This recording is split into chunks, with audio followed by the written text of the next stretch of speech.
안녕하십니까. 파리에서 인사를 드립니다. 경청과 공공소통 세션에 오신 여러분을 환영합니다. 앞으로 90분 동안 저희는 각국 정부가 어떻게 하면 경청을 통해 보다 커뮤니케이션을 잘 할 수 있는지, 시민에 대해서 대응하고 반응할 수 있는지에 대해서 의견을 나누도록 하겠습니다. 저는 칼로타 말폰지라고 합니다. OECD의 공공 거버넌스 정책 애널리스트입니다. 오늘 이 자리에는 저명한 연사분들을 모셨습니다.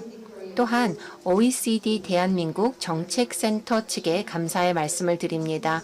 본 세션을 준비해 주시고 또한 발표 드릴 곧 출간된 보고서를 작성하는 데 참여해 주셔서 감사드립니다. 현재 한국어 동시통역이 진행되고 있습니다. 필요하시면 동시통역을 활용해 주시기 바랍니다. 우선 사전 녹화 형태로 알렉산드로 벨라토니 님의 발표를 듣도록 하겠습니다.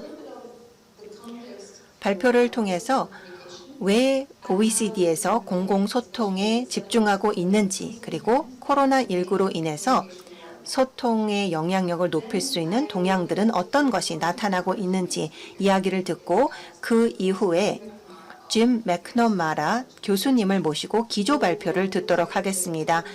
시드니 공과대학교 교수님으로서 발표를 진행해 주실 예정이고요. 그 이후에는 패널 발표를 듣도록 하겠습니다.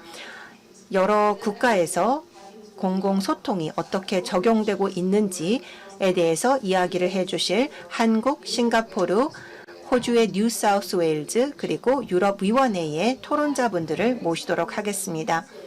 굉장히 흥미로운 논의가 이어질 예정이기 때문에 언제든지 본 플랫폼을 통해서 코멘트나 질문을 남겨주시기 바랍니다. 그러면 바로 사전 녹화 발표를 듣도록 하겠습니다. 영상 부탁드립니다. 안녕하십니까. 계신 곳의 시간대에 따라 인사드립니다. 이렇게 다시 OGP 글로벌 서밋에 오게 되어 기쁘게 생각합니다. 공공소통 세션에는 이미 여러 해 참여하고 있는데 이 세션을 소개하게 되어서 기쁘게 생각합니다. OECD의 열린 정부 부서는 공공소통을 통해 시민과의 대화를 개선하고 민주주의를 더 견고히 하는 데 기여하는 방법을 고민해 왔습니다. 이 주제를 다룬 국제보고서는 몇 주 이내에 출간된 예정이며 이는 열린 정부의 주요 요소이자 투명성, 진실성, 책임성 및 참여의 원칙을 발전시킬 수 있는 요소로 공공소통을 다루는 최초의 보고서가 될 것입니다. 코로나19에 대응하면서 이 분야는 더 시급한 분야가 되었습니다. 그리고 그 기능이 얼마나 중요하고 가치 있는지 다시 한번 강조되고 있습니다. 팬데믹에 대한 대응의 핵심에는 소통이 있었습니다. 바이러스의 확산을 막는 방법을 알리고 온 오프라인의 인포데믹에 맞서 싸우며 백신 접종률을 높이는 것 모두 소통을 통해 이루어졌습니다. 각 국가마다 모든 국민과 효과적으로 소통할 필요성으로 인해 보다 선진적이고 혁신적인 관행들을 채택하게 되었고 이에 관해 OECD 대한민국 정책센터에서 관련 출판물을 준비 중에 있습니다. 팬데믹 중 가속화된 전 세계 및 동남아시아의 공공소통의 동향을 살펴보고 있습니다. 세 가지 분야가 두드러지게 나타나고 있습니다. 데이터가 보다 나은 소통의 필수적인 원동력이 되어가고 있습니다. 소통을 하는 측에서는 정확한 인사이트에 의존해 실시간 논의 주제, 특정 그룹의 세세한 선호도까지도 참고할 수 있게 되었습니다. 이는 소통의 새로운 가능성을 열어줍니다. 보다 많은 더 다양한 사람들에게 효과적으로 다가갈 수 있고 보다 잘 반응할 수 있게 되었습니다. 미국에서는 유행하는 주제에 대한 정보의 격차를 발견하고 그 격차를 실시간으로 채워나가고 있습니다. 네덜란드에서는 시민들의 필요에 따라 웹사이트의 컨텐츠를 업데이트하고 있습니다. 두 번째로 팬데믹으로 정부의 목소리와 채널에만 의지해 메시지를 전달하는 것에 한계가 드러나고 있습니다. 정치인과 공무원들이 늘 신뢰받거나 영향력이 있지 않으며 청년과 소수자 같은 핵심 집단 모두에게 정보를 제공하기에는 주류 언론의 한계가 있습니다. 이러한 이유로 제3사 메신저나 인플루엔서 혹은 셀렙 그리고 과학자와 의사를 통한 소통이 늘어나고 있는 것을 볼 수 있으며 공동체 리더를 통한 소통도 발견되고 있습니다. 마지막은 인도네시아 정부에서 사용하고 있는 방식으로 넓고 다양한 국가 전체의 공동체 기반 메시지 전달을 통해 백신 접종을 독려하는 인상적인 캠페인을 진행한 바 있습니다. 세 번째로 팬데믹으로 행동과학 접근의 가치가 강조되고 있고 사람들이 정보를 소비하고 기억하는 맥락을 보다 잘 이해할 필요성이 대두되고 있습니다. SNS상에 내재된 편향, 정보의 과부하 그리고 한정된 주의를 끌기 위한 경쟁이 이어지고 있습니다. 대한민국 정책센터와 곧 출간할 보고서는 부상하는 관행들이 각국 정부에 어떻게 새로운 기회가 되어 사회 내 모든 다양한 그룹들을 포용하는 소통을 하며 이해 당사자들의 필요에 보다 잘 반응하고 대중에게 더 설득력 있게 다가갈 수 있는지에 대한 내용을 담게 될 것입니다. 각국 정부에서 점점 더 복잡해지는 정보 생태계 속에서 효과적으로 공공의 선을 위한 세 가지 필수적인 요소가 있습니다. 포용적, 반응적, 설득력 있는 소통은 구체적인 역량과 전문성에 대한 접근 등의 제도적 전제 조건이 있습니다. 데이터 처리, 알고리즘 사용 및 행동과학 적용에 관한 견고한 도덕적 가이드라인이 필요합니다. 그리고 혁신의 문화와 새로운 관행을 채택하는 지원을 하는 근거가 필요한 상황입니다. 오늘의 세션을 통해 함께 구체적으로 이와 같은 후자의 내용을 논의할 예정입니다. 반응을 잘 하는 사람이 되기 위해 반응적으로 이야기하자면 각국 정부는 우선 시민들에게 귀 기울이고 시각과 우려를 이해해야 합니다. 이는 모두 정보에 대한 수요이며 귀 기울이며 정책의 기반을 삼아야 합니다. 민주주의에 더 견고하게 하는 것이 핵심이 바로 여기에 있습니다. 이것이야말로 바로 유럽 미래회의의 근간이기도 합니다. 이에 대해서도 논의가 될 예정이며 전 세계 회복을 위한 노력이 시민의 필요를 충족하는 방식으로 이루어지는 데도 기여할 것입니다. 감사합니다. 대단히 감사합니다. 이제 다음으로는 짐 맥커마이어 교수님을 모시도록 하겠습니다. 공공 커뮤니케이션의 전문가이시도 하고 여러 정부 그리고 연구기관들과 함께 협력하여서 커뮤니케이션 부분의 연구를 진행을 하고 계십니다. 또 세계보건기구의 커뮤니케이션 부분에 있어서도 많은 기여를 하셨습니다. 팬데믹 기간 동안 또 백신 보급을 확대시키기 위해서 기여를 하시기도 하였습니다. 또 뿐만 아니라 적극적인 경청이라는 이론을 개발하시기도 하셨습니다. 그러면 교수님의 말씀을 경청해 듣도록 하겠습니다. 네, 감사합니다. 카롤라타님. 저를 초청해 주셔서 감사드립니다. 오늘 이 자리에서 경청이라는 의미, 특히 조직적인 차원에서 어떠한 의미를 갖는지에 대해서 말씀을 드리게 되어서 매우 기쁘게 생각합니다. 오늘 제 발표를 통해서 우리가 왜 경청을 잘 해야 하는지 또 이를 개선해야 되는지 말씀드리고 어떠한 방법론을 특히 조직적인 차원에서 적용할 수 있는지 말씀드리겠습니다. 먼저 배경 설정을 해보도록 하겠습니다. 무엇보다도 소통의 의미가 무엇인지 또 소통이 무엇을 의미하는지를 이해할 필요가 있습니다. 존 주이가 얘기하는 것처럼 사회는 소통을 통해서 존재한다라고 말했습니다. 효과적인 소통이 없다면 사회 자체가 존재할 수 없다라는 것으로 해석될 수도 있습니다. 그렇지만 소통이라는 것은 단순하게 말하기, 정보 확산이 아닙니다. 대부분 그렇게 포지셔닝이 되고는 있지만 우리가 소통을 한다라고 하면은 정보를 확산시키는 것에 불과하다라고 생각하는 것 같습니다. 그래서 로버트 크레이그라는 정보 소통 전문가는 이렇게 말하고 있습니다. 말하기와 듣기를 의미한다. 또 커뮤니케이션이라는 용어 자체는 라틴 어원에서 기원하고 있습니다. 공유라는 의미입니다. 쉐어라는 의미입니다. 라틴어에서 커뮤니스라 한다면 공동, 공공을 의미합니다. 그리고 관련된 라틴어인 커뮤니케어라는 것은 공유한다는 뜻입니다. 의미 그리고 또 이해를 공유한다는 것입니다. 또 소통이라 하면 양방향 대화 프로세스로도 이해될 수 있습니다. 그리고 민주화된 사회에서 또 발전하고 있는 민주사회에서 복스 포퓰리라고 한다는 것은 국민의 목소리를 의미합니다. 근본적인 원칙이 되어서 이를 기반으로 해서 정부가 운영되고 있습니다. 또 사회학자인 콜드린은 이렇게 말하고 있습니다. 목소리는 듣는 이나 경청이 없이는 아무 가치가 없다라는 것입니다. 여기서 무엇보다도 제가 초기부터 강조하고자 하는 것은 히어링, 단순 듣기라는 것은 경청과는 다른 의미입니다. 듣는다는 것은 신호를 수신하는 것입니다. 인간의 경우 예를 들어서 우리의 귓볼 안에 소리가 들어오는 것이지 이것이 머릿속으로 연결이 되지는 않을 수 있습니다. 조직적인 차원에서는 실제 정보가 이메일이라든지 어떤 공론과 관련한 제출이 됐던 또는 민원이 됐던 이러한 정보를 듣는 것인데 그리고 나서 이것이 행동으로 연결될 때 이것을 경청을 한다라고 해석을 할 수가 있습니다. 그러면 우리가 공공 커뮤니케이션 차원에서 경청이라는 의미는 무엇인가를 살펴보았습니다. 특히 저는 사람감 경청 쪽에 많은 연구를 진행을 하였습니다. 우리가 매일매일 사람과 만나게 되면서 우리 삶에 있어서도 경청이 무엇보다도 중요하기 때문입니다.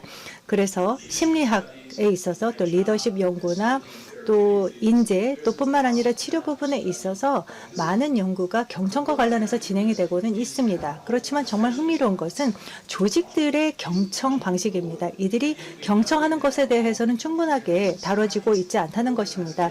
현대 사회에 있어서 조직들은 무엇보다도 사회에 있어서 중심적인 역할을 합니다. 정부 조직이 될 수도 있고 정부 부처가 될 수도 있고 비정부기관 또는 기업이 될 수도 있고 지자체가 될 수도 있고 비영리 기관이 될 수도 있습니다. 무엇보다도 사람들은 조직을 매일 대해야 하는 것입니다. 그리고 조직은 삶에 영향을 미치게 됩니다. 그래서 많은 문헌 조사를 해보았습니다. 정치학에서 보면 특히 이러한 이 부분과 관련해서 경청과 관련해서 1990년 빅포드의 연구 그리고 2014년도에 dobson의 연구를 보더라도 정치에서는 충분하게 경청이 이루어지지 않고 있다고 강조하고 있습니다. 사회학이나 언론학이나 경영이나 또 흥미롭게도 홍보나 기업 소통 부분에 있어서도 어떻게 조직들이 말하기를 할 수 있도록 도와줄 수 있느냐에 초점을 두지만 경청 쪽은 간과되고 있다는 것입니다. 이해관계자나 지역사회에 대해서 경청은 간과되고 있다는 것입니다. 최근 관행된 어떤 기업인이 이렇게 말을 한 컨퍼런스에서 말을 했었습니다. 즉 이제는 커뮤니케이터들은 기업의 확성기 역할을 해야 한다는 것입니다. 즉 소통을 하는 사람은 대부분 소리를 외치는 사람으로서 이해되고 있다는 것입니다. 이 부분에 대해서 저희 연구에서는 다루고자 했습니다. 그렇다면 경청이 왜 중요할까요? 정부나 제도 또 언론에 있어서 신뢰가 하락하고 있습니다. 수년에 걸쳐서 이러한 트렌드가 나타나고 있습니다. 그리고 또 참여와 관여도도 감소하고 있습니다. 많은 정치학에서는 민주주의 결핍의 문제까지 말하고 있습니다. 그리고 소외계층, 취약계층들이 특히 소외되고 있습니다. 사회적인 불평등이 커지고 있고 사회적인 자본의 부재 그리고 사회 결속력의 문제로 귀결되고 있습니다. 또 특히 보건 커뮤니케이션과 관련해서는 단순하게 메시지를 전달하는 것이 아니라 경청이 필요합니다. 특정 계층과 사회의 목소리를 기울여야 되는 것입니다. 지난 6년, 7년에 걸쳐서 우리가 연구를 수행을 했습니다. 조직이 어떻게 경청해야 하는가라는 내용인데 조직의 경청 프로젝트라는 프로젝트를 진행을 하였습니다. 여기서 보시는 왼쪽 그리고 중간에 있는 보고서의 모습이 있습니다. 공공 부분 이거 오픈 소스로 제공이 되고 있고 링크도 있습니다. 그리고 오른쪽은 제가 2016년도에 집필을 한 관련된 주제의 책입니다. 한번 참고해 보시기 바랍니다. 핵심적인 결론을 공유하도록 하겠습니다. 조직은 대인관계의 경청에 있어서는 다른 모습을 보입니다. 일부 개인적인 윤리나 원칙이 적용이 될 수 있지만 세 가지 대인관계 간의 경청과는 다른 모습을 보이고 있습니다. 일반적으로 조직은 대규모로 경청을 해야만 합니다. 조직, 예를 들어서 정부나 정부 부처의 경우 수천 명의 사람들의 목소리에 귀 기울여야 합니다. 또는 수십만 명 또는 수백만 명의 목소리를 기울여야 하는 것입니다. 따라서 배경 자체가 다릅니다. 이것이 의미하는 바가 무엇일까요? 조직의 경청이라는 것은 대표이사나 이사가 할 수 없다는 것이고 여러 기능 부서로 위임이 된다는 것입니다. 콜센터나 고객 관계부서 또는 공론 대인관계팀 등으로 또는 이해관계자 팀으로 위임되어야 합니다. 이러한 이유로 인해서 이제 경청 자체가 조정이 된다는 겁니다. 수천 명, 수백만 명의 사람들의 목소리에 다 귀 기울 수는 없기 때문에 조정 절차를 거쳐야 된다는 겁니다. 이메일이 되거나 자료 제출이나 민원이나 콜센터 등을 통해서 한 번 거쳐서 이야기를 듣게 된다는 겁니다. 제가 연구를 진행했었을 때 여러 조직들이 60개 정도의 기구였는데 정부, 기업, 그리고 비정부, 그리고 비영리 부분까지 다 봤는데 어떤 특정 부분 본 것은 아니었지만 모든 형태의 소통 그리고 경청이라는 것이 조직의 여러 부서로 분산이 되어 있다는 것입니다. 사회, 마켓, 리서치 쪽, 고객관리, CRM, 콜센터가 될 수도 있고 이해관계자 참여팀이 담당을 하는 경우도 있었습니다.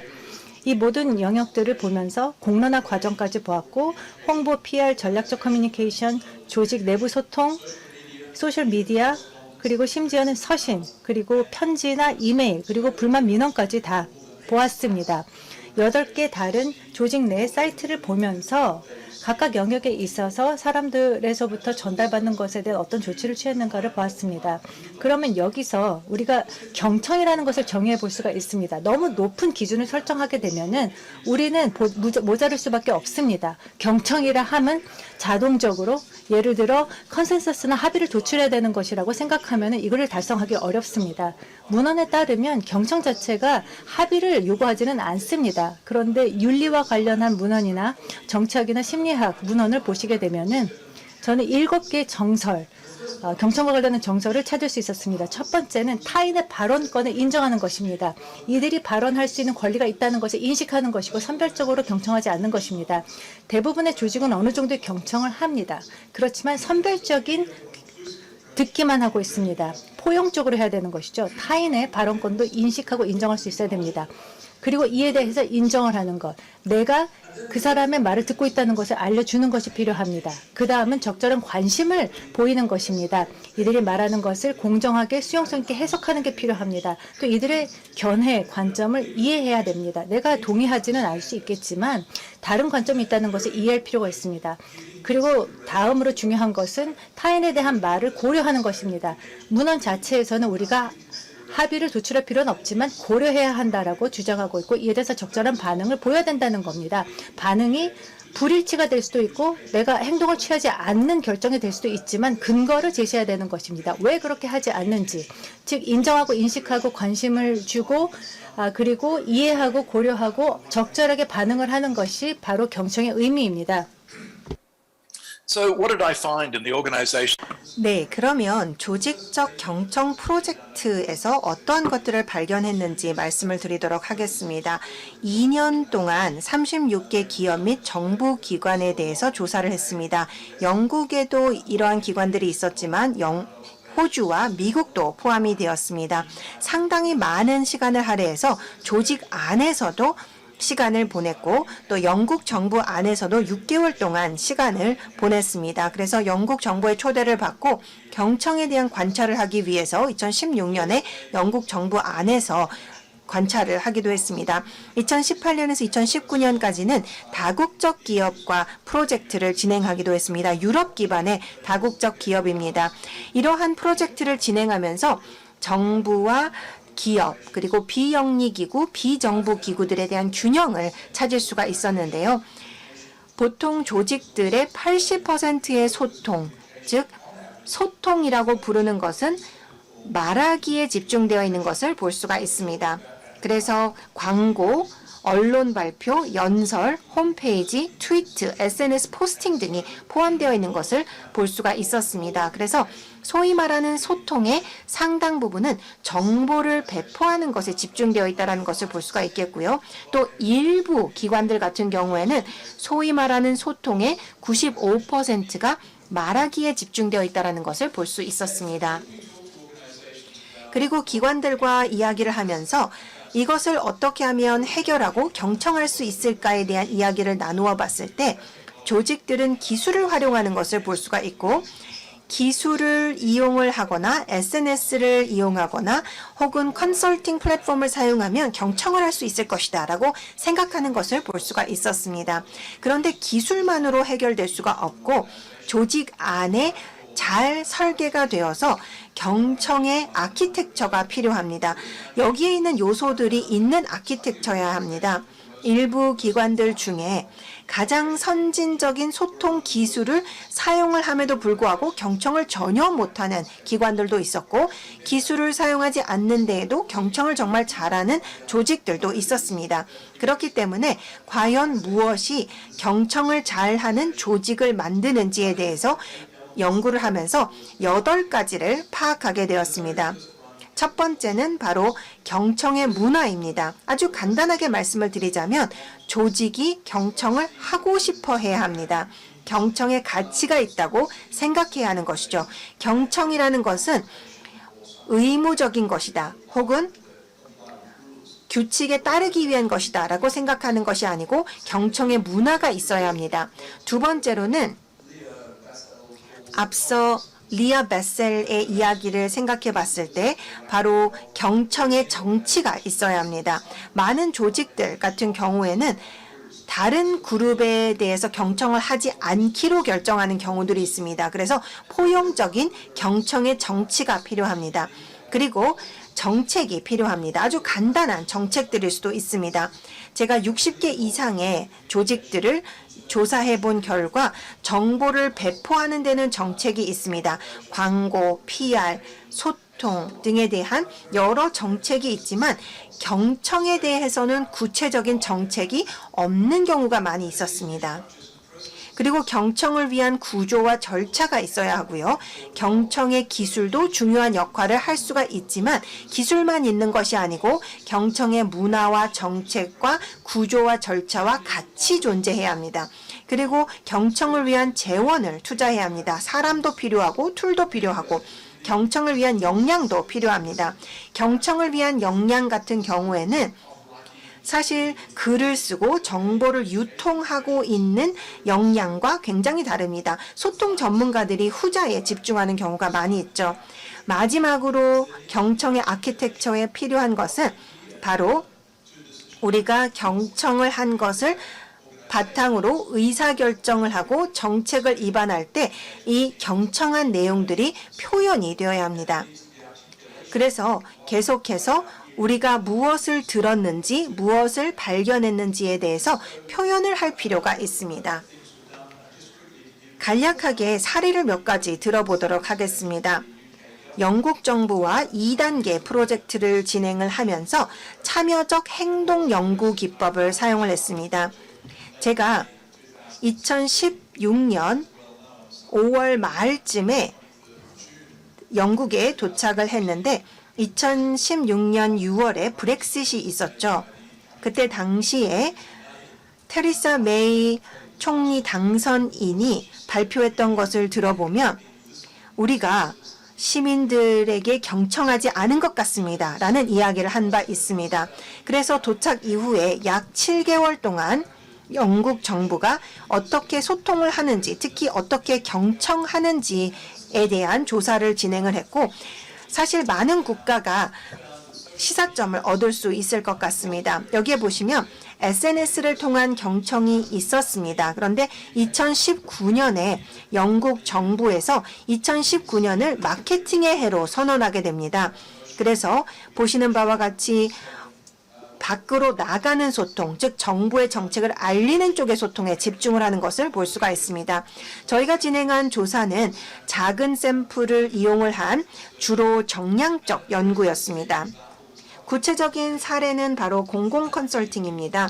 2016년에 52개의 협의를 살펴보았습니다. 여기에 보면 대부분은 수동적인 협의가 온라인으로 이루어지면서 관심 있는 사람들이 의견을 제출하는 형태였고, 대부분의 경우에는 주요 기관과 로비 그룹들, 즉 늘 목소리를 크게 내는 기관들이 주로 의견을 제출했고, 아웃리치는 전혀 이루어지지 않았습니다. 특히나 친목의 소수자들은 보통 적극적으로 다가가지 않기 때문에 어떠한 형태이든 아웃리치가 꼭 필요합니다. 그리고 제출에 대해서 인정하지 않고 또 제출에 대한 분석이 이루어지지 않았다는 것을 볼 수가 있고, 이 부분에 대해서는 차후에 사례를 통해서 말씀을 드리도록 하겠습니다. 또한 피드백이 없었다라는 것을 볼 수가 있었습니다. 2016년에 도착을 했을 때 2015년에 국민건강보험에서 대규모의 컨설테이션이 이루어졌다라는 것을 볼 수가 있었고, 이를 통해서 12만 7,400건의 의견 제출이 이루어졌다라는 것을 볼 수가 있었습니다. 보통 8쪽에서 10쪽 정도 제출이 되었기 때문에 사람들이, 즉 환자에서부터 환자 가족, 간호사, 의사에 이르기까지 많은 노력을 들여서 의견을 제출해서 총 100만 페이지 이상의 의견이 제출된 것을 볼 수가 있습니다. 국민건강보험에서는 이와 같은 어마어마한 양의 의견을 구조화되어 있지도 않은 데이터를 분석할 수 있는 소프트웨어도 스킬도 없었습니다. 즉 경청을 위한 아키텍처가 없는 상황이었죠. 의도는 좋았지만 이것을 처리할 길이 없었던 것입니다. 그렇기 때문에 저희가 자연 언어 처리 툴인 메시드 52를 도입을 해서 12만 7,400건의 의견을 분석했고, 또 관련된 직원들을 훈련을 시켰으며, 이를 통해서 7가지의 주요 사항들을 파악하게 되었습니다. 이를 통해서 보건 정책에 영향을 미칠 수가 있었으며, 이와 같은 것들을 발견한 것을 미리 알았더라면 국민투표는 이루어지지 않을 것이라는 생각이 들기도 합니다. 다국적 기업에 대해서 말씀을 드리고 싶습니다. 다국적 기업은 물론 정부 기관은 아닙니다. 그런데 유럽의 에크메이아 그룹에 대해서 말씀을 드리자면 보험 회사인 질버렌 크루스도 포함이 되어 있고, 인터 아메리칸이라는 그리스의 큰 회사도 포함이 되어 있으며, 슬로바키아에 있는 기업도 포함이 되어 있습니다. 전체 고객 규모는 1,000만 명이고 직원은 14,500명 규모입니다. 경청을 어떻게 개선할 수 있는지에 대한 프로젝트를 진행을 했고, 또 경청을 개선했을 때 어떠한 이점이 있는지도 조사를 하게 되었습니다. 예를 들어서 설문조사를 할 때 개방형 질문을 포함하기도 하고, 또한 불만족인 고객들에게는 다시 연락을 해서 왜 불만족스러운지를 듣도록 했습니다. 그리고 모든 것을 다 녹음해서 텍스트 분석을 하면서 전체 녹음 내용을 전사한 내용을 분석하게 되었습니다. 그리고 직원들의 피드백도 받았습니다. 그 결과 불만족스러웠던 고객들의 48.6%를 유지할 수 있었으며, 이것은 3천만 달러 규모의 매출을 의미하고 있습니다. 뿐만 아니라 전반적인 고객 만족도를 높일 수가 있었고, 또 직원들도 이직률이 낮아졌기 때문에 채용과 훈련에 대한 비용을 절감할 수 있었습니다. 이처럼 경청을 통한 실질적 이익이 많이 있다는 것을 볼 수가 있습니다. 저는 조직 내에 경청을 위한 아키텍처가 필요하다라고 말씀을 드리고 싶습니다. 우선 가장 근간으로는 경청의 문화가 있어야 하고, 경청을 위한 정치, 경청을 위한 정책이 있어야 합니다. 그리고 경책을 위한 체계, 기술 재원이 있어야 하며, 이와 더불어서 역량이 있어야 하고, 경청을 바탕으로 한 의사결정자들을 향한 표현이 있어야 합니다. 이 슬라이드는 읽기가 굉장히 어렵기는 하지만 아주 구체적인 사례들이 나와 있습니다. 조직 내에 경청의 아키텍처가 어떠한 모습인지를 볼 수가 있습니다. 여기에 보시면 경청의 아키텍처의 여러 요소들이 있지만 개선의 여지가 있다는 것을 볼 수가 있습니다. 예를 들어서 SNS 연구나 시장 연구는 굉장히 많이 이루어지고 있지만 정량적인 부분을 정성적으로 바꾸는 방식을 생각해 볼 수가 있습니다. 자문단을 마련하고 위원회를 마련을 하며 SNS 모니터링과 분석을 할 수도 있게 되고요. 이해 당사자 참여를 유도할 수도 있습니다. 보통 이루어지지만 적극적으로 포용적으로 이루어져야 한다는 차이가 있습니다. 이해 당사자 참여가 있지만 보통은 목소리가 큰 사람만 주도하는 경우가 많이 있죠. 또한 일반 대중의 의견을 수렴해야 합니다. 이것이 열린 방식으로 이루어지고 아웃리치가 이루어져야 보통 목소리를 크게 내는 사람들 외에 사람들에 대한 목소리도 들을 수 있기 때문입니다. 또한 전문가용 디지털 플랫폼을 사용할 수도 있게 되고, 물리적으로 지역사회에 나아가서 공동체 리더들을 만나고 또 여러 사람들을 만나서 의견을 경청하는 것을 의미하기도 합니다. 심의 기법도 중요합니다. 심의를 통해서 굉장히 경청한 것에 대해서 생각해 볼 수 있는 기회가 있기 때문입니다. 그냥 단순히 그때그때 대답하는 것이 아니고 깊이 생각하고 대답할 수 있기 때문입니다. 데이터 분석도 중요합니다. 데이터 마이닝도 중요하고 데이터 통합도 필요하지만 이러한 통계적인 의미 외에도 맥락을 분석하는 것도 굉장히 중요합니다. 사람들은 숫자로 말하는 것이 아니고 언어로 말합니다. 사람들에게 숫자를 우리가 부여하지만 사람들은 언어로 말합니다. 그렇기 때문에 서한을 통해서 의견 제출을 통해서 이메일을 통해서 언어로 표현을 할 때 이러한 언어에 대한 자연 처리 방법을 사용을 할 수 있다라고 생각이 됩니다. 대부분의 경우 콜센터에 전화가 오면 녹음을 하기 때문에 음성을 문자로 전환해주는 VTT 소프트웨어를 생각해 볼 수가 있습니다. 앞서 말씀을 드렸던 사례에서 100만 건의 통화를 전사해서 분석해 보면 어떠한 것들에 대해서 우리가 대응해야 하는지 분석해낼 수가 있습니다. 행동과학은 우리가 경청을 할 수 있는 방식이고요. 고객 여정 매핑은 여러 정부가 사용하고 있는 기법이기도 합니다. 모든 터치포인트, 즉 접점들을 분석하면서 어떤 어려움들이 있는지 분석을 하게 되고요. 궁극적으로 경청의 아키텍처를 통해서 협업, 공동 설계, 공동 제작이 가능하다라고 생각합니다. 그래서 이해 당사자들과 파트너십을 맺고 함께 나아갈 수 있기 때문에 경청을 활용할 수 있다라고 생각합니다. 슬라이드를 보시면 관련된 참고 자료들이 목록 형태로 정리가 되어 있습니다. 제가 굉장히 빠르게 말씀을 드렸습니다. 6년 동안 진행된 연구를 빠르게 말씀을 드렸습니다. 경청해 주셔서 감사합니다. 네, 대단히 감사합니다. 훌륭한 발표 감사드립니다. 네, 말씀해 주신 연구를 보면 굉장히 인상적인 것을 볼 수가 있겠고요. 어떠한 실질적인 도전 과제가 있는지도 볼 수가 있고 또 실용적인 솔루션들은 어떤 것이 있는지도 볼 수가 있었습니다. 이를 통해서 소통에 대한 접근을 바꾸고 진정한 대화를 이룰 수 있을 것이라고 생각합니다. 질문을 하나 드리고 싶습니다. 아마도 많은 이해관계자들이 중요한 문제가 될 것 같은데요. 우리가 일을 하면서 상호작용을 하는 그런 이해관계자들에게 중요한 부분이 리더십의 역할일 겁니다. 또 문화적인 요소가 마찬가지로 중요합니다. 그런데 저항을 하기도 하고 또 관성이 발생하기도 합니다. 패러다임을 보다 경청 쪽으로 전환을 시키고 말하는 것보다는 경청 쪽에 무게를 실어주는 것에 대해서 저항이나 관성이 있을 것 같은데 이와 관련해서 특히 리더십이 어떠한 역할을 수행할 수 있다고 생각을 하시는지요?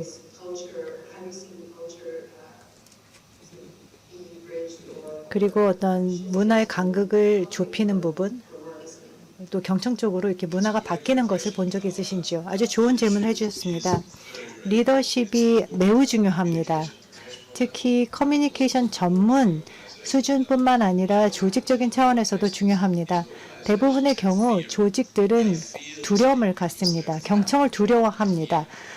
무엇을 들을 것인가에 대해서 걱정을 하기 때문입니다. 비판이나 비난이 될 수도 있고 자기가 어떠한 행동을 취하지 못하는 것을 들을 수 있을까 봐 이것은 실망으로 이어질 수 있기 때문에 두려워하는 겁니다. 연구를 보면 시민들은 그렇게 정부에 대해서 높은 기대를 갖지 않는다는 것입니다. 그렇기 때문에 어떠한 행동이라도 취해지면 만족감이 높다는 겁니다. 시민들이 만약에 우리가 이 얘기는 들었지만 예산 문제로 인해서 조치를 취하지 못합니다라고 얘기를 한다고 해서 거기 불만을 갖는 게 아닙니다. 따라서 조직은 이 공포, 두려움을 극복해야 됩니다. 그리고 부가가치가 있다고 인식해야 됩니다. 특히 이렇게 기업 운영적인 차원에서 제가 보여드릴 수 있는 것은 예를 들어 인력을 유지할 수 있고 고객을 유지하고 비용을 절감할 수 있기 때문에 경청을 통해서 얻을 이득이 많다는 것을 보여드리고 싶었습니다. 정부도 마찬가지입니다. 신뢰와 평판을 시민들 사이에서 유지하는 데 중요합니다. 그 과정에서 리더십이 필요하고 또 경청과 관련한 이 정치적인 문제를 해결하고 우리가 무엇을 들을 것인가에 대한 두려움을 극복하는 데 중요합니다. 네, 감사합니다. 말씀해 주신 것이 맞습니다. 이것은 열린 정부와 관련된 혁신과도 관련이 되어 있다고 생각하고 오늘과 같은 서밋에서 계속해서 이야기가 나오는 부분이라고 생각이 됩니다. 조금이라도 원하지 않는 진실을 공개하는 것에 대한 두려움이 분명히 있는 것 같습니다. 네, 다음으로 말씀을 드리고 싶었던 부분은 어떻게 조직들이 경청에 대한 책임을 생각하는지 궁금합니다. 물론 소통 담당관이 있기도 합니다. 그래서 보통 언론과 관련된 일을 담당하게 되죠. 그래서 언론 보도라든지 이러한 부분들을 담당하는 소통 담당관이 있습니다. 그렇지만 교수님께서 보시기에 시민 참여와 관련된 일을 하시는 분들은 별도의 부서에서 일을 하곤 합니다. 그래서 시민 참여와 관련된 일을 하시는 분들은 스스로 소통 전문가로 생각하지는 않습니다. 이것이 국가마다 조금은 다르고 조직마다 조금씩 다르기도 합니다. 그리고 또 중앙정부인지 지방정부인지에 따라서 다르기도 하죠. 교수님께서 보시기에 이와 같은 경청과 참여에 대한 명확한 역할이 정의되어 있지 않기 때문에 어려움이 있다고 보시는지요? 네, 맞습니다. 조직은 늘 복잡합니다. 그리고 국가마다 다를 수밖에 없죠. 그런데 제가 조직 경청을 생각해 볼 때는 그 조직 안에 여러 기능 부서를 살펴보게 됩니다. 이해 당사자 참여를 위한 부서도 있고 조사를 위한 팀도 있고 SNS 담당 팀도 있습니다.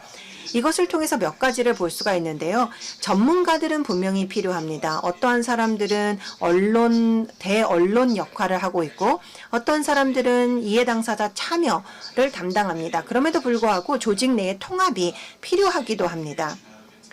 제가 경험했던 조직들을 보면 많은 정보를 받고 있지만 그 정보를 제대로 활용하지 못하는 것을 볼 수가 있습니다. 예를 들어서 특정 정부 부처가 이미 수집한 정보를 다른 부처와 공유하지 않기 때문에 중복해서 정보를 수집하는 경우도 있습니다. 또한 영국 정부를 보더라도 정보 수집 부서가 각 정부 부처마다 별도로 있는 모습들을 볼 수가 있습니다. 소통 관행을 바꿔야 한다고 생각합니다. 정부 소통이라고 부르던 전략적 소통이라고 부르던 결국 소통은 쌍방향적인 것입니다. 말하고 듣기를 보통 같이 포함을 하고 있죠. 언론 배경을 갖고 있는 사람이 많이 있죠. 저 또한 언론인 출신입니다. 그런데 소통이라는 것은 단순히 정보를 배포하는 것은 아닙니다. 많은 경우 소통이라는 것이 단순히 정보를 배포한다라고 생각하는 경우가 많이 있고 사람들이 반응하지 않으면 점점 더 많은 정보를 배포하게 됩니다.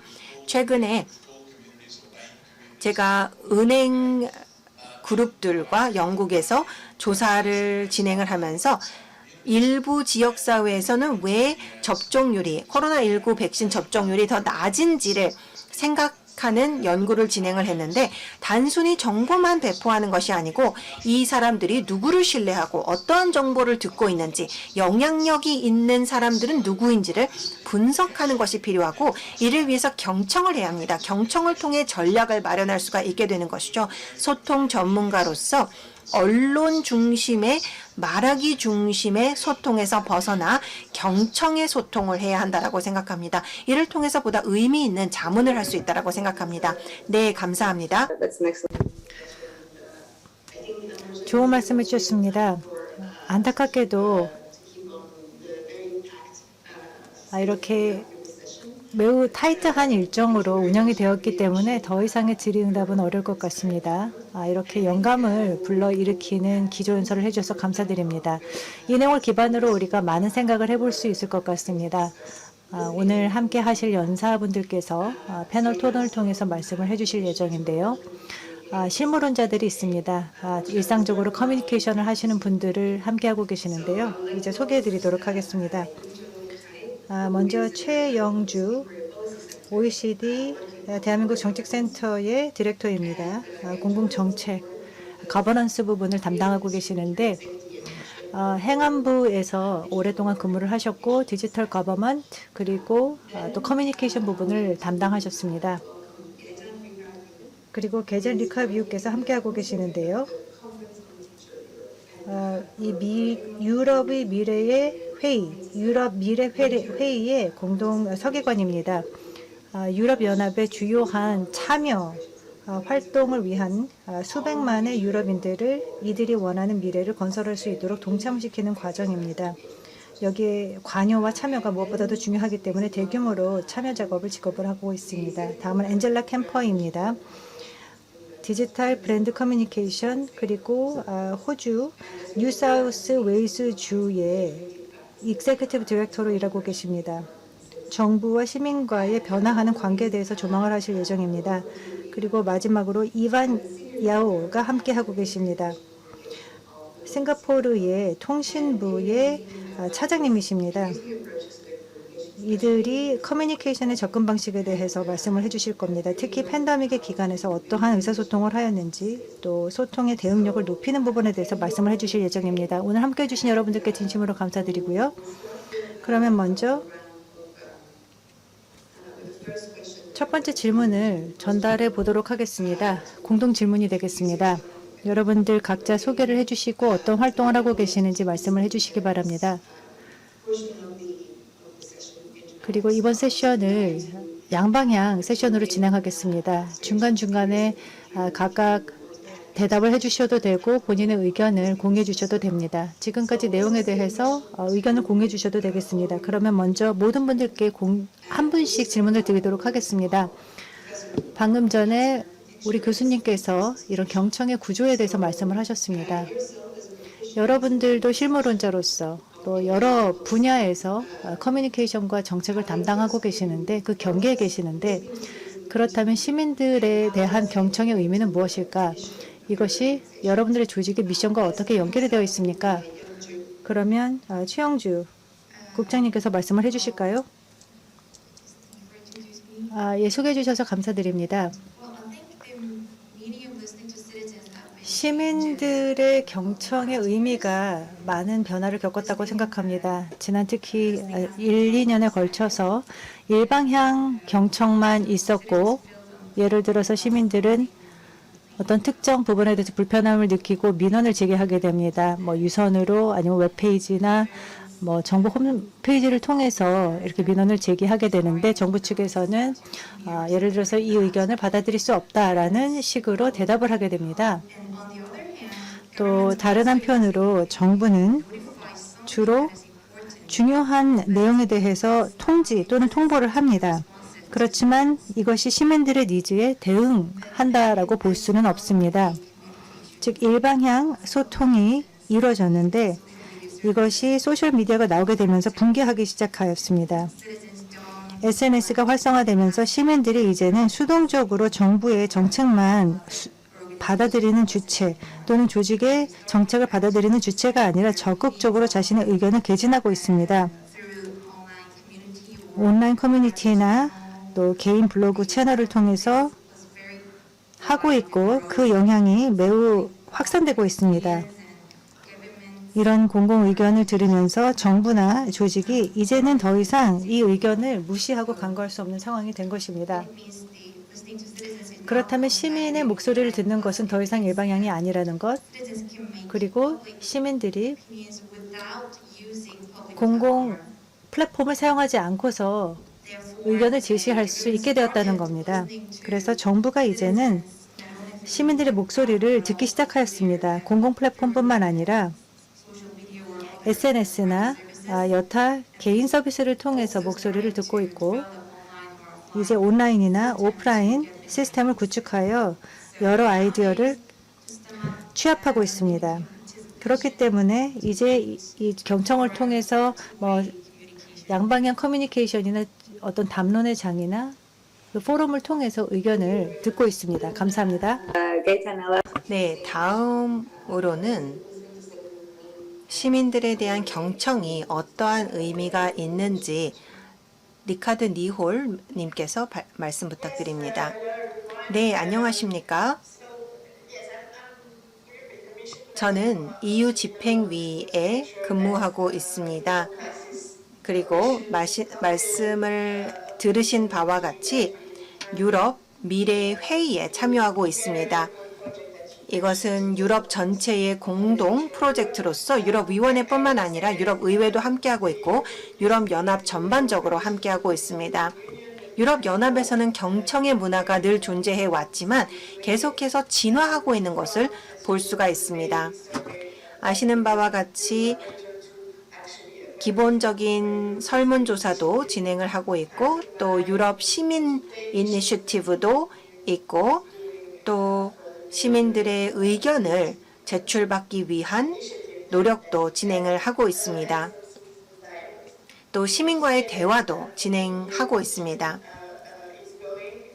경청의 방식이 단순히 듣다가 대화를 하다가 참여적으로 진화하고 있는 모습을 볼 수가 있고 3개의 단계 모두 EU에서 이미 이루어졌다라고 생각을 합니다. 그래서 어떻게 보면 참여를 점점 더 높여가는 방식이라고 볼 수가 있겠습니다. 이 세 가지 단계의 차이점들을 생각해 봤을 때 바로 어느 정도 대응을 하겠다라는 의지가 다르다라고 생각을 하고요. 또한 이 프로세스에 어느 정도의 심의가 들어가는지도 다르다고 생각합니다. EU 차원에서 여러 유로 회원국들이 겪고 있는 도전 과제에 공동으로 대응하기 위해서 이러한 과정들을 겪고 있습니다. 기조연사분께서 경청을 왜 해야 하는지는 충분히 말씀을 하셨기 때문에 반복해서 말씀을 드리지는 않겠지만 유럽연합에는 추가적으로 2가지 도전 과제가 있다고 생각을 합니다. 첫 번째는 우리가 유럽연합 내에 소속감을 높이고자 하는 노력이 들어가고 있습니다. 이것은 국가 단위로 생각을 해보면 소속감을 위해 노력할 필요가 없죠. 그리고 또한 흥미로운 요소를 생각해 보면 이러한 프로세스에 여러 언어가 사용이 되고 있고 여러 문화가 적용이 된다는 것입니다. 이것은 조직적 경청을 위해서 어려움이 분명히 있습니다. 유럽연합은 24개 언어를 사용하고 있기 때문에 언어적 어려움이 2번째 특성이라고 볼 수가 있겠습니다. 유럽 미래 회의 같은 경우에는 아마도 경청과 관련된 가장 진화된 형태의 방식이라고 생각을 하고 과거의 경청과 관련해서 축적했던 경험을 바탕을 하고 있습니다. 3개의 기둥이 있다라고 말씀을 드릴 수가 있겠는데요. 첫 번째는 디지털 플랫폼을 활용한다는 것입니다. 디지털 플랫폼 같은 경우에는 모든 이벤트들의 결과가 통합이 되는 허브 역할을 하기도 합니다. 유럽 시민 패널도 운영하고 있습니다. 무작위로 유럽 시민들을 선별해서 총회를 가짐으로써 유럽 연합에 있는 사회 경제적 인구학적 특성을 반영해서 200명씩 4번 모이게 됩니다. 그리고 또 저희가 전체 회의를 개최합니다. 전체 회의 같은 경우에는 처음으로 정치계, 예를 들어서 정부나 정당, 국회, 시민, 시민사회단체 등 모두가 참여를 할 수 있는 패널입니다. 그리고 또 심지어 2번째 단계인 시민 패널에서도 전체 회의에 참여를 하기도 합니다.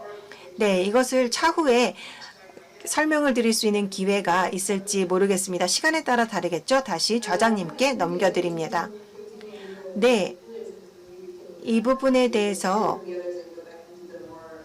말씀을 해 주셔도 좋을 것 같고요. 제가 짐에게 드렸던 질문과도 비슷한 질문들을 많이 준비를 했기 때문에 계속 말씀하셔도 될 것 같습니다.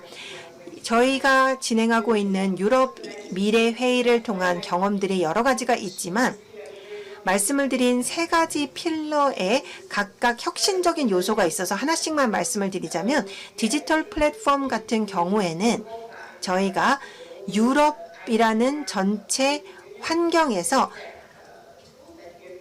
IT 툴을 도입을 했습니다. 그리고 여러 언어로 사용할 수 있는 툴입니다. 이 툴 안에서 사람들은 아이디어를 공유하고 있고 또 자동 통역도 할 수가 있게 됩니다. 그렇게 되면 여러 국가의 시민들이 직접 소통을 할 수가 있게 됩니다. 슬로바키아 사람이 플랫폼에 아이디어를 제시를 하더라도 독일 사람, 프랑스 사람이 코멘트를 할 수가 있게 되고 자동 번역이 이루어지면서 직접적인 대화가 가능해지고 있습니다. 이것이 첫 번째 혁신적인 요소이고요. 두 번째로는 시민총회 같은 경우에는 저희가 이 정도 규모로는 처음 개최하고 있기 때문에 그 전에 몇 개의 이루어졌던 실험에 비해서 규모가 굉장히 큽니다. 그리고 말씀을 드린 것처럼 유럽 연합의 3개의 주요 기관이 함께하고 있습니다. 시민들 같은 경우에는 유럽 집행위이던 유럽 의회이던 유럽과 이야기를 하고 싶어하는 경우가 많이 있기 때문에 3개의 기관이 함께하는 것이 중요하다고 생각하고 또 무작위 추출은 유럽 차원에서 조금은 사용이 되고 있지만 이 정도 규모로는 처음 사용이 되는데 이러한 무작위 추출을 통해서 이러한 총회에 참여한 경험이 없는 사람들도 참여할 수가 있게 되고 또 유럽 연합과 관련해서 상관이 없는 사람도 참여하며 여행을 처음 가본 사람도 심지어 참여하고 있는 것을 볼 수가 있습니다. 여러 언어도 존재하기 때문에 분명히 어려움이 있기는 합니다. 그래서 통역 프로세스가 들어갈 수밖에 없습니다. 물론 저희 같은 경우에는 지금 현재 오랫동안 국내외에서 이러한 프로세스들을 모두 테스팅해 왔지만 유럽 차원에서는 처음으로 진행을 하고 있는 대규모의 혁신입니다. 그래서 시민 패널에 2번이 지나갔고 이제 3차, 4차가 남았습니다. 여러 제언들을 받아들이고 있는 것을 진행하고 있고 플로렌스에서 40여 개의 아이디어들이 채택된 바 있습니다. 앞서도 말씀을 드린 것처럼 또 마지막으로 전체 회의가 있습니다. 전체 유럽 미래회의의 3번째 기둥으로서 400명이 함께하고 있는 전체 회의가 있고 다양한 정치적 성향이 반영이 되고 있습니다. 또 시민들도 참여하고 있습니다. 이러한 방식을 생각해 보면 물론 정치인만큼이나 시민들이 참여의 경험이 있지는 않지만 함께 참여함으로써 여러 가지 아이디어를 같이 낼 수가 있고 정치인들과 상호작용이 가능합니다. 그래서 시민들이 전체 회의의 어젠다를 마련하는 형식입니다. 여기까지 말씀을 드려야 될 것 같습니다. 여러 시간 말씀을 드릴 수 있지만 간략하게 아주 혁신적인 요소들만 말씀을 드렸습니다. 감사합니다. 네, 대단히 감사합니다. 굉장히 중요한 말씀들을 많이 해주셨고요. 말씀해 주신 내용이 상당히 많은 시사점들을 갖고 있다고 생각이 되고 아주 혁신적이라고 생각이 됩니다. 다음으로는 엔젤라 캠퍼님을 모시도록 하겠습니다. 경청과 조직의 미션에 어떻게 연계되는지, 특히 조직 자체가 고객 또는 시민들의 서비스를 제공하는 것이 미션이라면 어떤 식으로 연결이 됩니까? 조직이 이와 관련해서 어떤 활동을 하고 있는지 안젤라 말씀 부탁드립니다.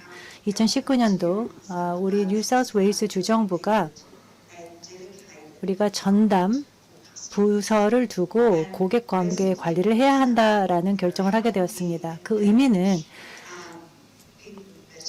즉 시민들과의 참여를 확대하는 것입니다. 고객들을 이해하는 것 그리고 이것을 다른 정부 부처들과 연결하는 것이었는데 이렇게 하기 위해서는 먼저 고객 자체를 고객으로 봐야 한다는 것을 깨닫게 되었습니다. 예를 들어서 교통부가 단순하게 교통 고객만에 대한 니즈를 파악하는 것이 아니라 모든 고객을 동참시켜야 되고 또 적기에 그렇게 참여를 추진해야 된다는 것을 알게 되었습니다. 그리고 다양한 방식들을 모색해서 고객들과 커뮤니케이션을 추구하고자 하였습니다. 이들이 원하는 방식으로 또 이들과 관여를 하면서도 흥미롭게 관련성 있게 수행해야 된다는 것을 알게 되었습니다. 정책을 바꾸려면, 새로운 사업을 진행하려면, 또 디지털 제품을 개발하기 위해서는 무엇보다도 고객들이 그 여정에 우리와 함께 해야만 합니다. 그렇기 때문에 우리가 진전을 효과적으로 하기 위해서는 고객들의 목소리가 무엇보다도 중요했습니다. 예를 들어서 이들에게 필요한 정보들을 제공을 해야 되는 것이었습니다. 그래서 이렇게 큰 여정을 걸어가게 되었습니다. 그래서 우리 고객 관계, 고객 서비스 부서의 가장 큰 미션은 가장 고객 중심적인 정부 부처가 되자라는 것이었습니다. 모든 정부 부처들이 2019년도 이렇게 하도록 유도를 하였고, 이를 통해서 많은 데이터나 인사이트를 중앙적으로 관리를 하고 있습니다. 보다 고객 친화적인 방식으로 설문조사도 수행하고 있습니다. 그러면서 우리와 함께 이 여정에 동참을 하도록 하면서 우리가 함께 문제를 해결하고자 합니다. 그래서 고객으로부터의 통찰도 도출하고 있습니다. 또 다른 부분은 고객들에게 피드백을 하는 것입니다. 우리의 해법이 무엇인지를 안내하고 그 근거에 대해서 설명을 하는 겁니다. 이들의 피드백을 기반으로 해서 그 과정에서 신뢰가 구축되는 것입니다. 그렇기 때문에 경청이 무엇보다도 중요합니다. 우리 고객들과의 신뢰를 구축하지 않으면 어떠한 것도 달성할 수 없기 때문입니다. 그래서 뉴사우스웨일스 정부에서는 이러한 활동을 수행해 나가고 있습니다. 네, 감사합니다. 안젤라님, 아주 흥미로운 접근 방식이라고 생각합니다. 아마 최초가 아닐까 생각을 하는데요. 그러면 이바님을 모시겠습니다. 싱가포르의 통신부가 어떠한 반응을 하고 있는지, 대응을 하고 있는지요? 싱가포르의 맥락에서 생각해 봤을 때 경청이라는 것은 아주 오랫동안 중요했습니다. 경청이 중요한 이유를 생각해 봤을 때 경청은 많은 정책에 영향을 미치고 있기 때문입니다. 사람들을 이해하지 못하고 어떠한 동기가 있는지, 어떠한 것들이 사람들에게 중요한지를 모르면 정책을 입안할 수 없기 때문입니다. 그러한 인식을 바탕으로 해서 온라인 경청이라든지 설문조사라든지 여론조사라든지 포커스 그룹을 통한 조사라든지 이런 다양한 형태를 통한 경청이 이루어지고 있습니다. 특히나 지난 몇 년간 피드백을 단순히 수집하는 것을 넘어서서 이제는 대중과 여러 참여적 관행을 만들어내고 있습니다. 이를 통해서 일반 대중과 여러 정책을 공동 입안하고자 합니다. 주택, 기후변화, 환경, 토지계획 등 여러 분야에 대한 공동 정책 입안을 하고 있습니다. 점점 정책은 복잡해지고 있기 때문에 이 정책과 관련된 이해 당사자들에 대한 이해가 필요하고 또 자신들이 갖고 있는 우려를 비추어 봤을 때 정책에 대해서 어떻게 생각하는지를 들어야만 정부 입장에서는 효과적으로 여러 정책들을 마련하고 또 적절하게 마련할 수 있다고 생각합니다. 이 부분에 대해서 차후에 더 말씀드리겠습니다. 감사합니다. 네, 대단히 감사합니다. 제가 생각하기에는 이 관여라는 단어를 많이 사용을 해주셨는데요. 이 단어는 굉장히 저희가 많이 사용을 하고 있는 단어입니다. 소통에서도 이 관여, 즉 인게이지먼트라는 단어를 많이 사용하고 있지만 시민 참여를 이야기할 때도 많이 사용하고 있는 단어입니다.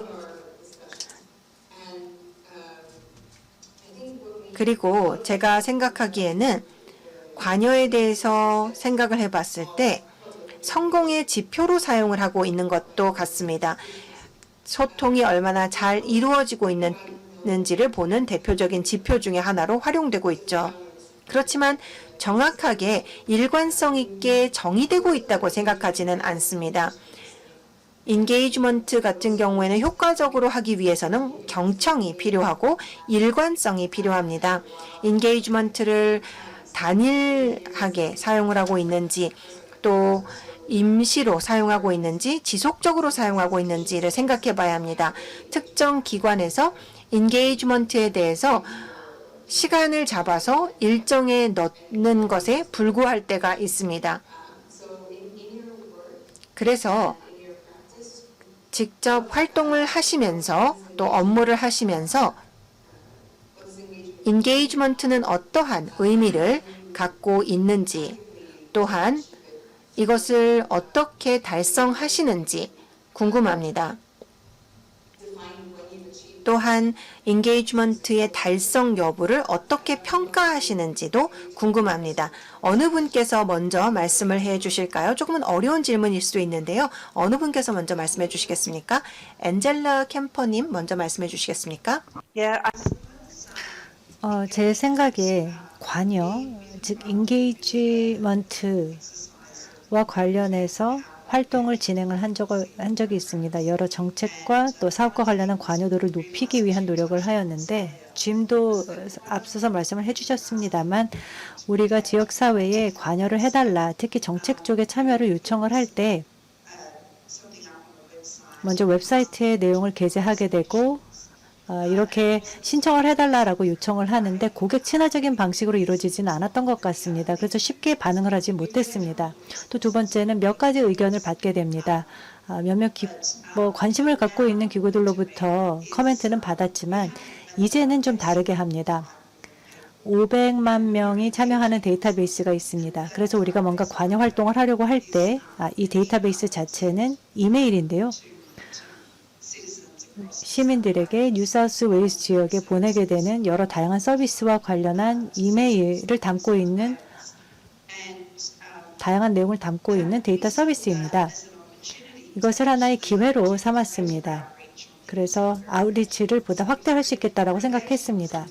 우리가 매우 중요한 사안에 대해서 관여를 증진하려고 할 때 최근에 들어서 예를 들어서 이 임대자와 임차인 간의 관계에 대한 관련된 활동을 진행한 적이 있었는데요. 수년 전에 저희가 관여를 했었을 때 7천여 명 정도가 우리 웹사이트에 방문을 했는데 그중에 1%만이 실질적으로 관여를 하였습니다. 그리고 피드백을 제시를 해줬습니다. 그런데 이번에 우리가 관여를 하면서 보다 포괄적으로 지역사회에 도달을 하였을 때 3만 5천 명이, 그리고 그중에 77%가 피드백을 제안을 해주었습니다.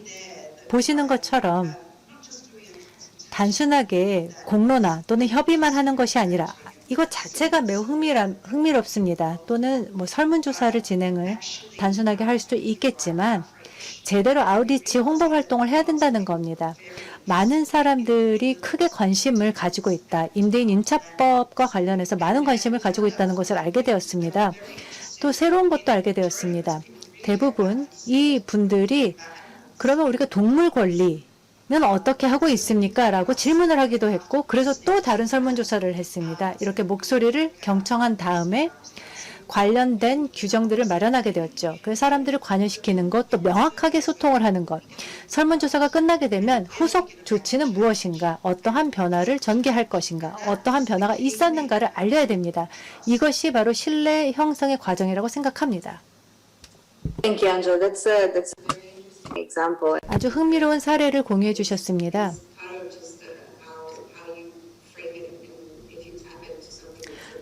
그래서 시민들이 얼마나 어떤 관련성을 가질 수 있는가와 관련된 부분인 것 같습니다. 아주 좋은 사례를 공유해 주셔서 감사드리고요. 다른 분 혹시 또 코멘트 해주시겠습니까? 관여, 인게이지먼트의 문제. 좋은 인게이지먼트에 대한 성과 지표는 무엇일까요? 네, 저도 첨언을 했으면 좋겠습니다. 제가 말씀을 드리고자 했던 내용이 바로 이것입니다. 제가 경청에서 대화에서 참여로 진화했다라고 말씀을 드렸었는데요. 그것을 통해서 말씀을 드리고 싶었던 것은 관여의 정도가, 즉 인게이지먼트의 정도가 점점 깊어졌다라는 것입니다. 제가 말씀을 드리고 싶은 두 가지 요건은 어느 정도 기관이 반응을 하는지, 또 반응에 대한 의지를 갖고 있는지가 소통을 하는데 가장 의미 있다라고 생각합니다. 관여가 더 많으면 많을수록 분명히 기관으로부터 반응을 받고 싶어 합니다. 그래서 반응과 관여는 같이 간다라고 생각하고요. 또 두 번째로는 바로 심의의 과정이 더 많이 들어간다라는 것입니다.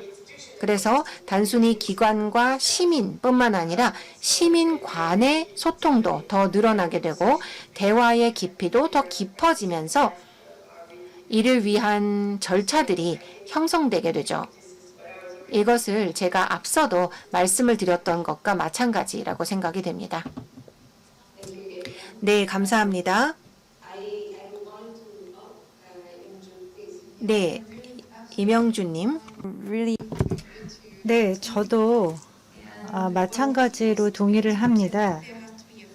지속적으로 확실한 그런 전문 역량들이 참여를 할 수 있어야 됩니다. 그런 채널이 있어야 되고 시민들 자체가 정부나 조직이 충분하게 대응성을 보이고 있다라고 느껴야 할 것 같습니다. 예를 들어서 2017년 행안부가 플랫폼을 구축하였습니다. 시민들의 열린 플랫폼을 구축하였는데 여기에서 여러 정책적인 아이디어를 제시할 수 있었습니다. 그런데 시민들이 직접적으로 정책 기반 과정에 참여할 수는 없지만 좋은 아이디어를 제안하거나 제공할 수 있는 것이죠. 이 플랫폼을 통해서 할 수 있게 됩니다. 그리고 이 플랫폼은 온라인, 오프라인으로도 모두 운영이 되었고 오프라인 플랫폼은 정부 청사 앞에 우리 시청 앞에 구축이 되었습니다. 설치가 되었기 때문에 이렇게 참여할 수 있는 장이 있다는 것을 시민들이 알게 되었고 2개월 동안 100만 명이 실제 이 장소에 방문을 하였습니다. 그리고 180개의 제안안이 제출이 되었고 99개가 채택이 되었습니다. 그래서 시민들은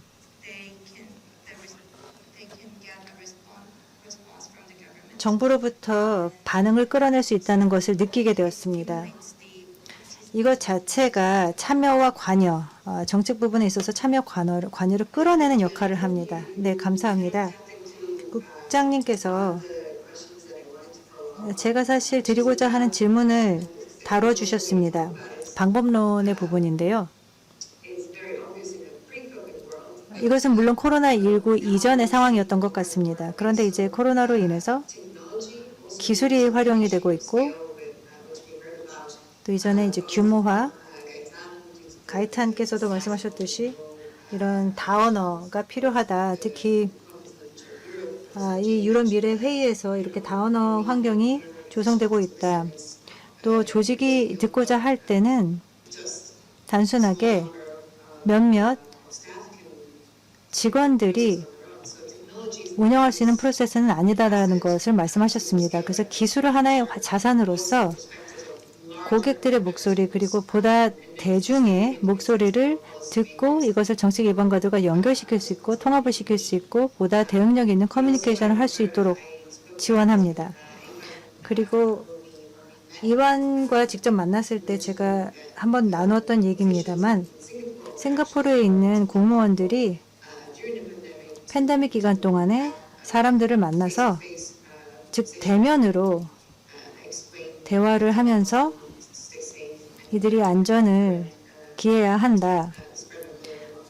그리고 또 코로나 방역에 힘써야 한다라는 점을 설명했다고 하셨습니다. 그 데이터 또 기술은 우리의 경청의 방식에 영향을 미쳤고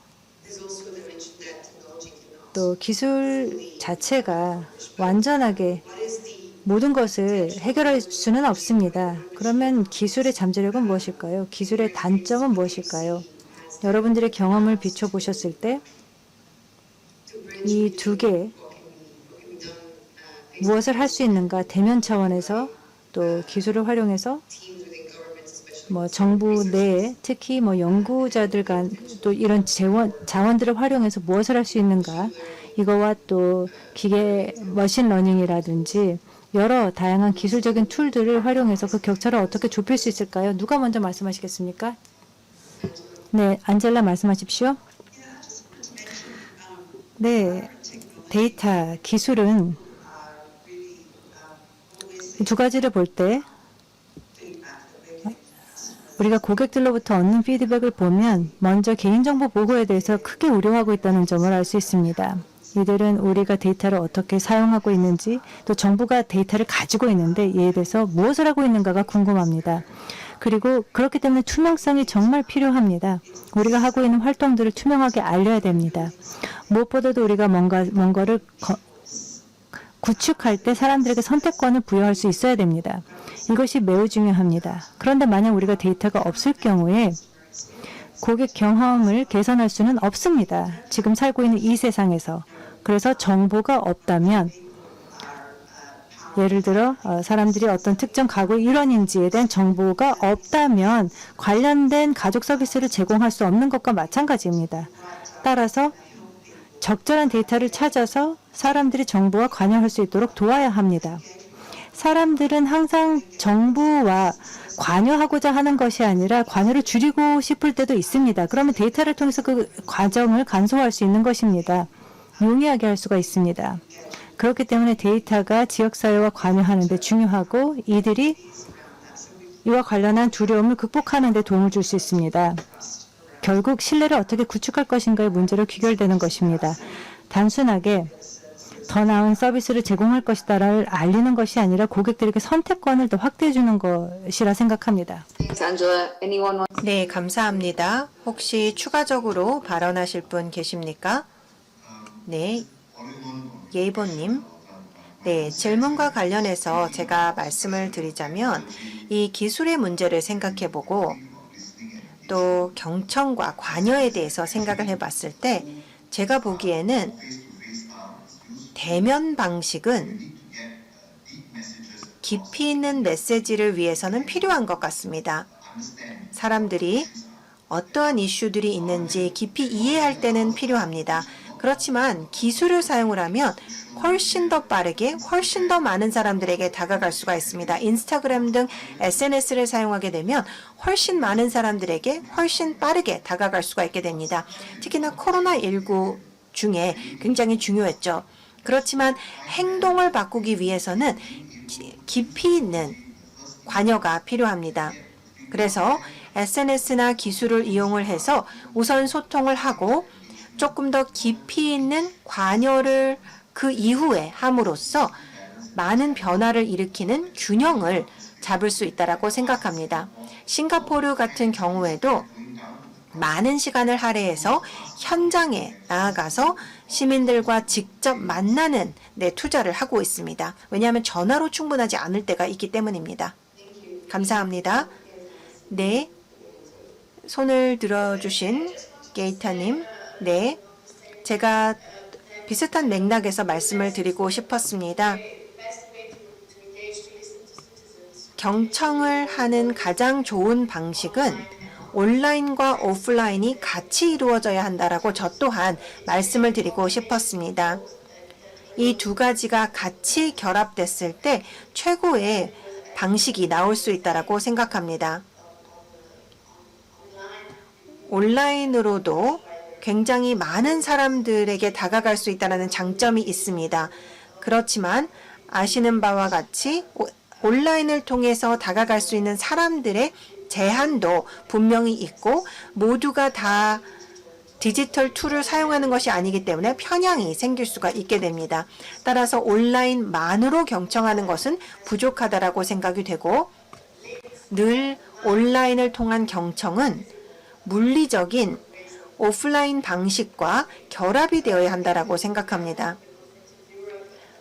유럽 미래 회의의 플랫폼이 이를 잘 포함하고 있다라고 생각합니다. 디지털 툴이기도 하지만 자신들이 계획했던 여러 이벤트들에 대해서 보고를 하는 것들도 포함이 되어 있고 또 전체 회의도 있고 시민총회도 있기 때문에 이러한 것들이 합쳐져서 각각의 편향과 불완전성이 서로 상쇄하지 않나라는 생각을 하게 됩니다. 그렇게 되면 조금 더 폭넓게 볼 수가 있게 됩니다.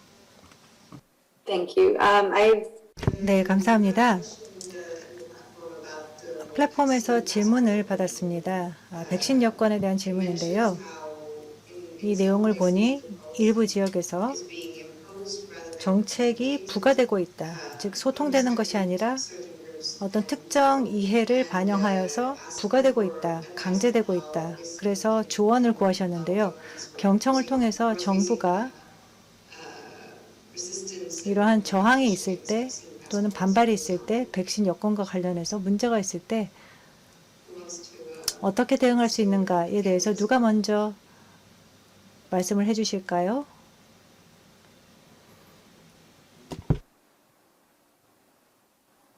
I think, yeah, Ivan, please. 이반 부탁드립니다.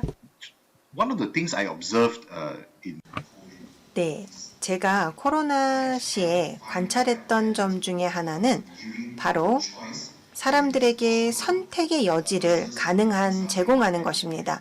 의무적으로 하는 것이 아니고 선택의 여지를 주면 좋다라는 생각이 듭니다. 뭔가를 의무적으로 만들게 된다면 편향이 더 높아질 수가 있게 되고 또 소통과 관여는 더 많아 보일 수가 있겠지만 의무화하기 전에 이 의무화에 대해서 사람들이 어떻게 생각할까를 생각해보고 적절한 소통과 관여가 필요합니다. 의무화가 되더라도 설득이 될 수가 있습니다. 예를 들어서 정책의 설계에 따라서 설득을 해서 참여를 가능하게 할 수도 있습니다. 그런데 옵션을 열어둘 수 있는 경우도 있다고 생각이 됩니다. 예를 들어서 백신과 관련을 해서도 싱가포르에서 백신에 대한 선택의 폭을 넓혔을 때 사람들이 더 편안하게 생각한 것 같습니다. 그래서 여러 종류의 백신 중에 선택의 여지가 있다면 자신의 정보 수집에 따라서 결정할 수 있는 선택의 여지가 있어서 훨씬 더 편안하게 생각한 것 같습니다. 그래서 선택의 여지는 가능한 한 제공되어야 한다고 생각합니다. 네, 감사합니다. 이것은 이러한 선택의 여지가 생겨나게 된다면 결국은 사람들이 참여와 동등한 것은 아니지만 자신들이 직접 반응하고 대응할 수 있는 여지가 생기지 않나 생각을 합니다. issues we had. 우리가 겪었던 문제 중 하나, 즉 백신 여건과 관련해서 사우스 웨일스 지역에서도 의무적인 조항을 제안을 했는데 먼저 백신 접종 자체에 대한 거부감을 줄이는 것이 중요했습니다. 이들의 동참을 이끌어내는 게 중요했고 데이터와 인사이트를 활용했습니다. 일부 사회에서 또 여러 다문화 사회에서는 백신 자체가 올바른 일인지에 대한 확신이 없었습니다.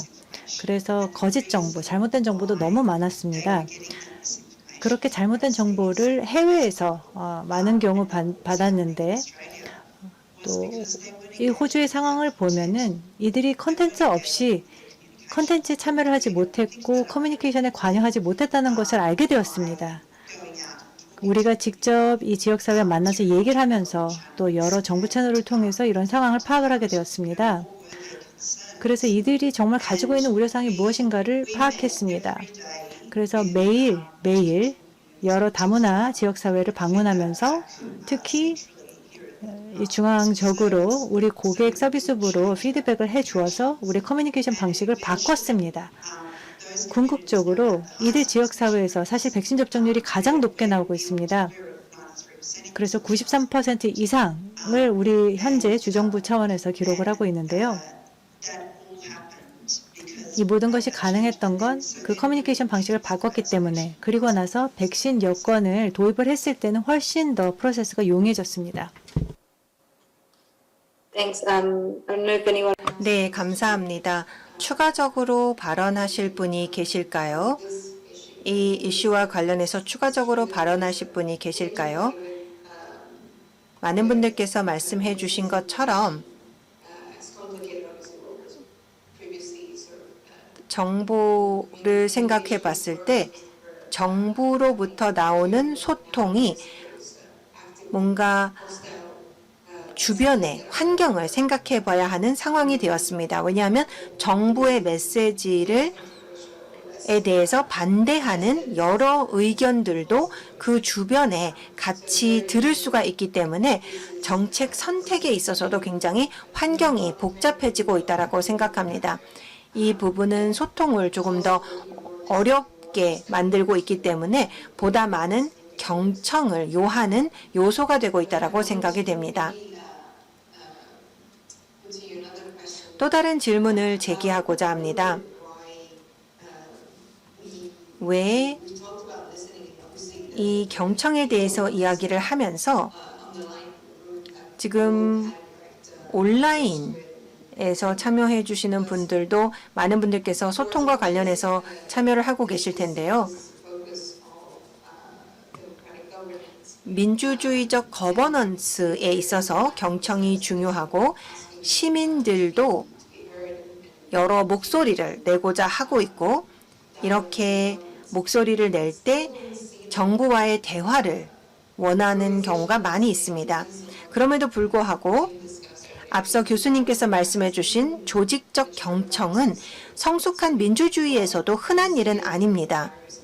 그렇기 때문에 조직의 경청을 위해서 어떠한 장벽들이 있다고 생각하시는지 경험을 바탕으로 말씀 부탁드리겠습니다. 먼저 이명주 님께서 말씀하시겠습니다. 결과적인 것으로 보이긴 하지만 시민들의 의견이 좀 편향성을 가질 수 있다라는 우려가 있습니다. 어떤 특정 계층이나 세대의 의견, 적극적으로 시민 참여 과정에 참여를 하는 사람들, 또 디지털 기술들을 친숙하게 사용하는 사람들이 더 부상하는 것 같고, 그렇기 때문에 조직이 이렇게 침묵하는 다수의 다수의 경청할 것인가의 문제가 발생할 수 있습니다. 특정 어떤 실용적인 해법이 있는 것 같지는 않습니다. 그래서 침묵하는 다수의 목소리를 듣는 것, 이런 문제가 있었다고 생각을 합니다. 감사합니다. 네, 감사합니다. 추가적으로 발언하실 분 계십니까? 조직의 경청을 위한 어떠한 장벽들이 있는지 궁금합니다. 네, 말씀해 주신 것이 맞습니다. 누구를 경청하는지도 굉장히 중요합니다. 그것이 우리가 첫 번째로 해야 하는 질문입니다. 이것은 수사적 질문이 아니라고 생각합니다. 그래서 이러한 대화에 참여하는 것이 익숙한 사람들에게만 경청하는 것은 적절하지 않다라고 생각합니다. 제가 또 말씀을 드리고 싶은 것은 문제는 때로는 장벽이 시민으로부터 오는 경우도 있습니다. 왜냐하면 경청이 지나치게 경청보다는 소통 쪽에 집중되어 있다라고 생각하면 내 얘기를 들으는 척하지만 뭔가 메시지를 전하기 위한 것이구나 라고 생각하는 경우가 있습니다. 그렇게 되면 시민들이 벽을 쌓기도 하죠. 그래서 더 많은 소통으로 이어지기 위해서는 우선 시민 대표들의 장벽이 있습니다. 우리가 이미 이러한 포럼을 갖고 있는데 왜 추가적인 경청을 위한 직접적 플랫폼이 필요하냐라는 주장을 할 수가 있게 되죠. 시민 대표들은 그렇게 생각을 해볼 수가 있겠습니다. 그리고 또 실제 만나는 순간 대응을 해야 하기 때문에 이러한 부분들이 어렵기도 하고요. 또 실질적으로 봤을 때 시민사회 단체를 생각해 봤을 때 시민사회 단체들이 우리를 건너뛰고 직접 시민들을 만나는 것이 적절하냐라고 주장하는 경우도 있습니다. 그렇기 때문에 이러한 시민 대화, 시민 관여를 또 직접 시민과의 대화를 진행하기 위해서는 지속적으로 시민 대표들 또 시민사회 단체들과 또 의회와도 계속해서 대화를 하고 소통을 할 필요가 있습니다. 그래서 오늘날의 민주주의 환경 속에서는 모두가 참여할 여지가 있다라는 것을 알려야 합니다.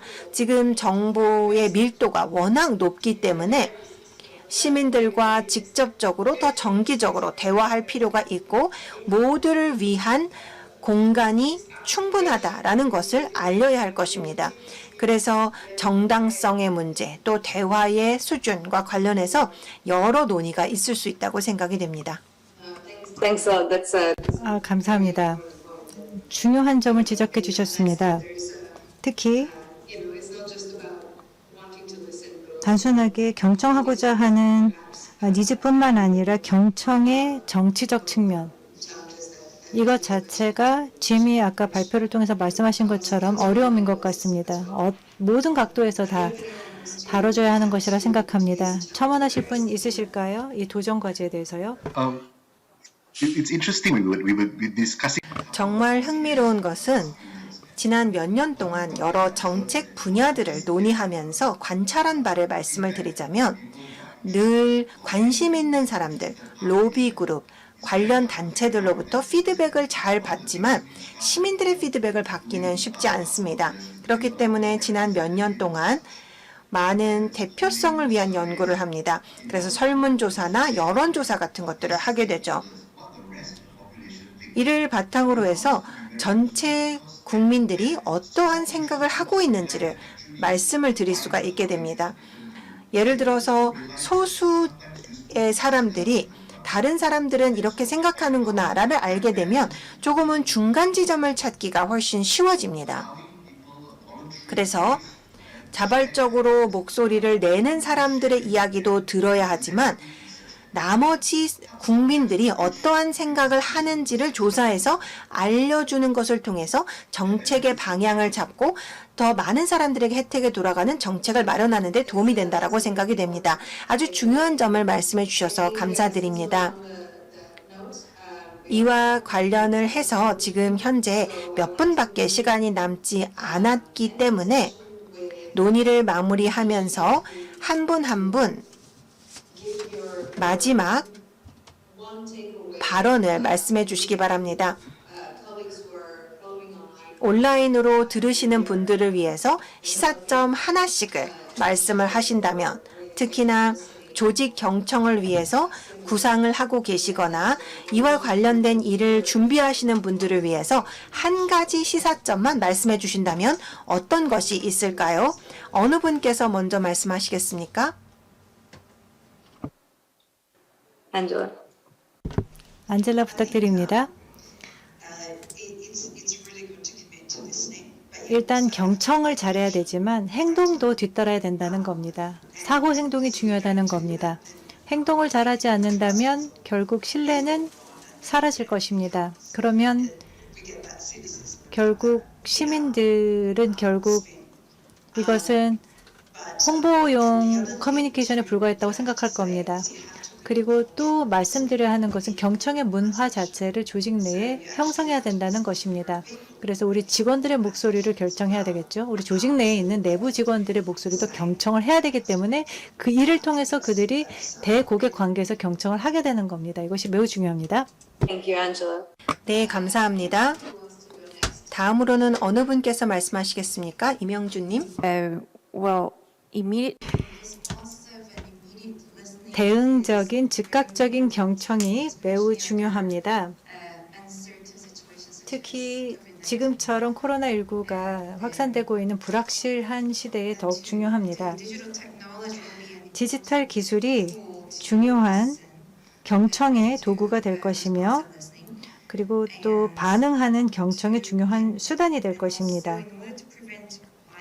그리고 이 의견의 편향을 방지하기 위해서 디지털 기술에 대한 교육이 수행되어야 할 것이고,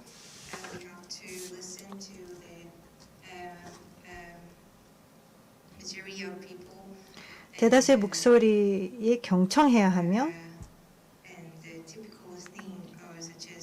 전형적인 경청, 즉 포럼이나 이 청문회도 활성화되어야 합니다. Thank you. 네, 감사합니다. 지금 1분 정도밖에 남지 않았습니다. 말씀해 주시겠습니까? 빠르게 말씀드리겠습니다. 제가 말씀을 드리고 싶은 것은 엔젤라님과 제가 동의한다라는 점입니다. 정말 중요한 것은 경청의 목표를 정의하는 것입니다. 그것을 정의한 다음에 필요한 도구들을 마련을 하고, 또한 어느 정도 반응을 할 것인지에 대한 결정을 해야 합니다. 그리고 시민들에게 이러한 의지를 보여줘야 합니다. 반응을 하겠다라는 의지를 보여주면 더 많은 의견을 공유하고 더 많은 경청이 이루어질 수 있다고 생각합니다. 신뢰 구축이 잘 되기 위해서 경청을 하는데 반응하지 않으면 오히려 신뢰가 무너질 수 있습니다. 감사합니다. 네, 저도 많은 분들께서 말씀해 주신 것에 동의하는 바입니다. 우리가 경청을 할 때 대표성도 중요하고 풍부하게 경청하는 것도 중요하지만 시의적절성이 중요합니다. 빠르게 조속하게 경청하고 시의적절하게 대응하는 것이 굉장히 중요하다고 생각합니다. 그러한 방식을 통해서 좋은 정책과 결과물들을 만들어서 잘못된 정보의 배포라든지 프로그램의 시작이라든지 우리의 목표를 달성하는 데 도움이 될 수 있을 것이라고 생각합니다. 네, 감사합니다. 정말 흥미로운 대화를 할 수 있었습니다. 많은 이야기를 나눌 수 있었고요. 이제 마무리할 시점이 되었습니다. 참여해 주신 모든 패널 분들께 감사의 말씀을 드리고요. 특히나 OECD 대한민국 정책센터 측에 감사의 말씀을 드립니다. 또한 OGP 조직위 측에 또 한국 정부 측에 저희를 초대해 주신 것에 대해서 감사의 말씀을 드립니다. 온라인 참석자 여러분들께도 감사의 말씀을 드립니다. 서밋에서 즐거운 시간 보내시기를 바랍니다. 감사합니다.